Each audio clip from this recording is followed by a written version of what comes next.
Hi, it's great to have your company. I'm Simon Smart. And I'm Justine Toe. And you're listening to the first Life and Faith for 2014. And we look forward to bringing you this program each week this year.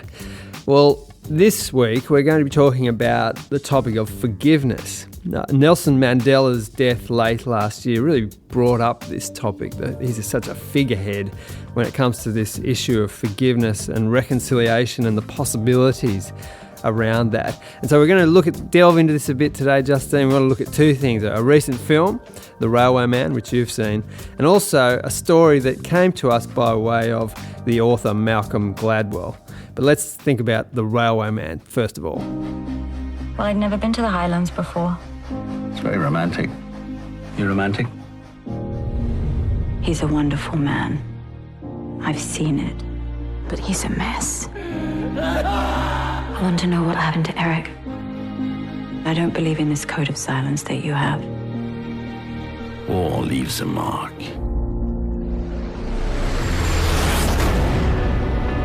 This is the BBC. Allied forces in Singapore have surrendered to the Japanese. When we surrendered, the Jap said we weren't men. A real man would die of shame. You have no honor. You're here to help us. To build a railway. If you help, you will have a good war. But we said no. We'll live to fight you. We'll live for revenge. He's alive. He's alive, and I know where he is. He won't have a clue you're coming. This is what you're going to do, isn't it? I'm afraid the museum is closed. I'm surprised you don't recognize me. Lomax.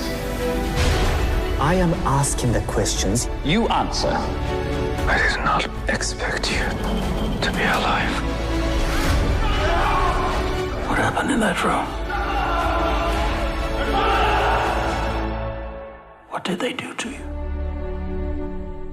Justin, you've seen this film. What's it about? Okay, so Colin Firth plays the adult Eric Lomax. It's actually based on a real story that Eric Lomax wrote.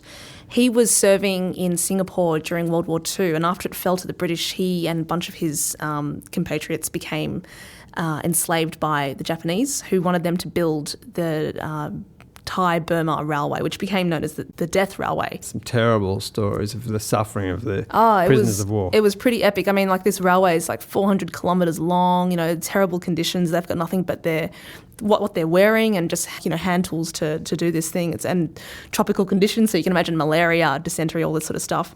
And Eric, he builds a radio, and just to kind of receive news about the war. But once it gets discovered by the Japanese, he's actually taken prisoner, he's tortured, he's interrogated. And after the war, he survives this experience, but after the war, it really leaves its mark on him. And you can really see this manifesting in his late in life sort of romance with the Patty character, which is played by Nicole Kidman. And so she's like, what's happened to this man that I married? Because nothing really happened until the wedding night, when he's like a whole new side of him emerged, because he's just so scarred by the experience. And then he eventually discovers that the Japanese interrogator, who actually becomes, I guess, the focus of his rage, because he spoke English, obviously, and was translating for the military police, he discovers that this interpreter is still alive, and so he actually travels to confront him. So you can imagine what's on his brain, what's on his mind when he's going towards meeting the guy who's formerly held him captive and done such terrible things to him, or been part of that torturous experience for him. Now, you've mentioned that forgiveness is obviously a key part of this, so without giving too much of the story away... Oh, I have to give all of it away, sorry. What do you think made this an attractive story to tell for the filmmakers? I think it's because forgiveness is so counterintuitive to us, and especially you think of, like this guy who's been in captivity, he's suffered waterboarding, way before the CIA made that popular, So, yeah, it's incredible to think that someone who has every single right to lash out at their former captors would actually turn around and say, you know what, I recognise that you've suffered as well.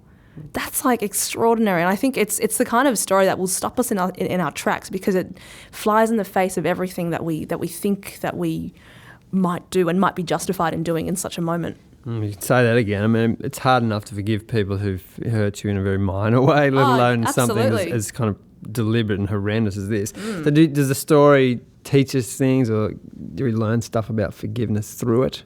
Yeah, the film itself makes some great points that, the thing is, there is quite a difference between the real story and what the film is telling us. But there is a scene in the film where you've got Eric Lomax's character and Nagase, the Japanese interrogator. And this is when Eric Lomax is confronting him, and he's basically, establishing in very clear English, what exactly happened. So it's like, no, the soldiers weren't killed, they were murdered, right? And so he really wants to call things as they are, so that he's not going to let this guy fudge his way through euphemisms out of what actually happened. So it's not a case of just, let's just sweep it away or forgive and forget. You've got to tell the truth. You've got to acknowledge what happened, which is quite funny because the real guy, the real Nagase, actually became quite a tireless campaigner for peace and reconciliation off his own bat. It's not as though he was just living large and, doing whatever until he got sprung by the real Eric Lomax. Another thing that the film really brings out is that it's really important for the perpetrator to recognise their own error.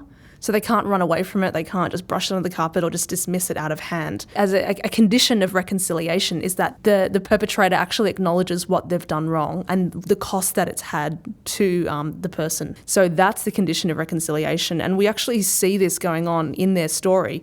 Strangely enough, Lomax, the real Lomax and Nagase became friends. Can you imagine?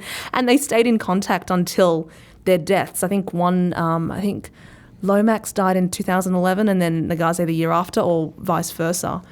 And it's extraordinary, absolutely. And you see that through the kind of confrontation between the two men, that redemption is possible and that it actually sets the perpetrator free as much as it sets the victim free as well. Actually, the last words of Eric Lomax's biography really sum this up. He says, sometimes hate just has to stop. So it's just crazy because, on one level, as I said, forgiveness, it makes no sense because, you'd expect someone to lash out. But on the other hand, it's the only thing that can actually stop the cycle of violence from just going on and on and on. A lot of men went through something you can't imagine. You'd have to let us just cope with it. My husband isn't coping. I love him, and I want him back. Will you stand by him, whatever he does? I have to try. I have suffered much, but I know you have suffered too. And you mean everything to me. Sometime the hating has to stop.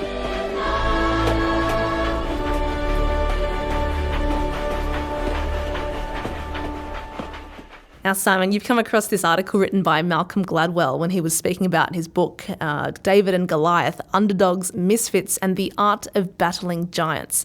Can you tell us the story of Wilma and Cliff Dirksen? It's an amazing story. It fits in with our topic today of forgiveness. This couple, their daughter, Candace, was murdered awfully 30 years previously. She was on her way home from school and someone grabbed her and her body was found a week later and she'd obviously gone through an awful time.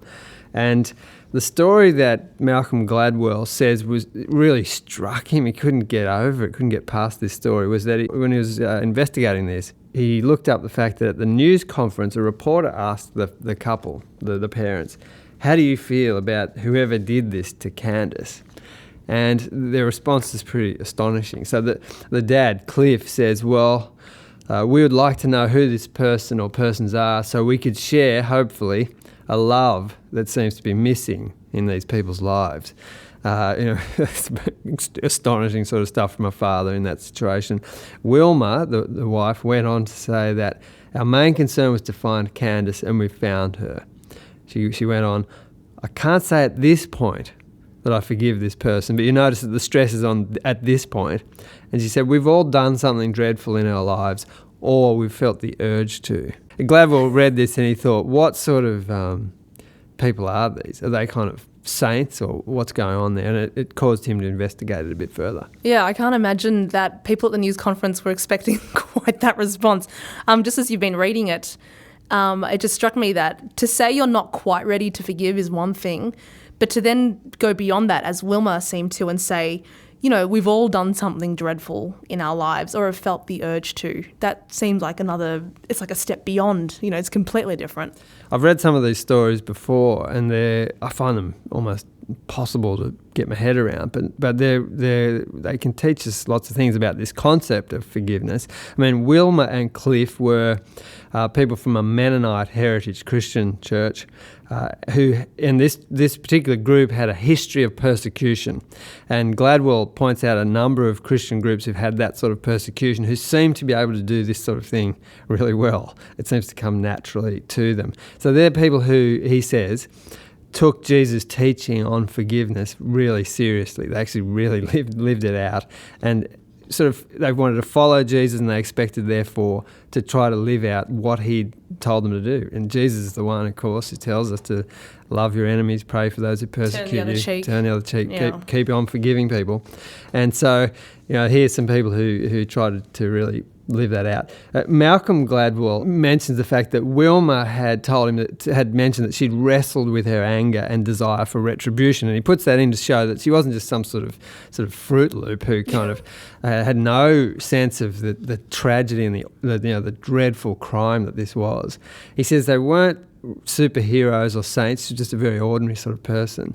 But he says that it was something in their tradition and their faith that made it possible for them to do something that actually was heroic and saintly. Well, in light of that, how about we listen to a clip from Miroslav Volf on forgiveness? And in this clip, he talks about how forgiveness is a process rather than a single act, and it's also not a quick one as well.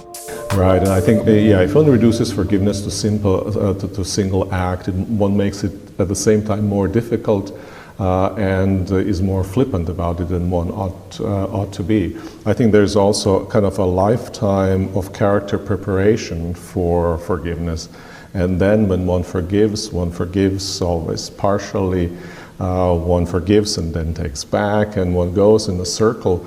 And in a sense, it's living oneself into the forgiveness one has imagined and one has named as something valuable, as something conducive to human flourishing. In light of what Malcolm Gladwell said about Wilma, that there's something in their tradition and faith that made it possible for them to do something heroic. You know, they're ordinary people. It seems to resonate with what Volf talks about in that clip. You know, he says that we are to live ourselves into forgiveness. So, you know, forgiveness and reconciliation, that might be your ultimate goal, and the living into it takes a progress. So it's not this instant sort of an easy fix. Yeah, I like the way he describes that, because I think that is the reality.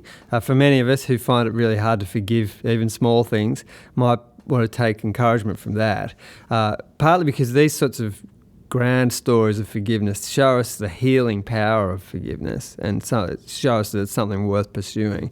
But also the fact that it's, as Volf always says, it's sort of hard-edged. It doesn't try to make this into just a sentimental thing. It's facing the reality, facing the crime, naming it as that, and then going into this process. He very much reminds us that it is a process of trying to forgive people, and that idea that sometimes you can be forgiving someone and you might have a bit of a setback in that, but over a lifetime possibly, there's this healing process of forgiveness. Everyone we've been talking about in this story, at least, would identify the power of the Christian story, that bigger story that they inhabit, as the thing that makes it possible for this to happen. I have that sense too, that it's God's Spirit required for these grand notions of forgiveness. And so this sort of radical love of the God who dies for his enemies presents a model and an inspiration, but also the means by which you might even attempt such a thing. And it's good to know that there's a kind of a sense of healing possibility in all of that. It's a good lesson for all of us, I reckon. If you've been intrigued by Miroslav Volf's comments, then why don't you think about signing up for the Rethinking, a public faith conference where he'll be speaking. It's organised between the Centre for Public Christianity, where both Simon and I work, World Vision and Arrow Leadership.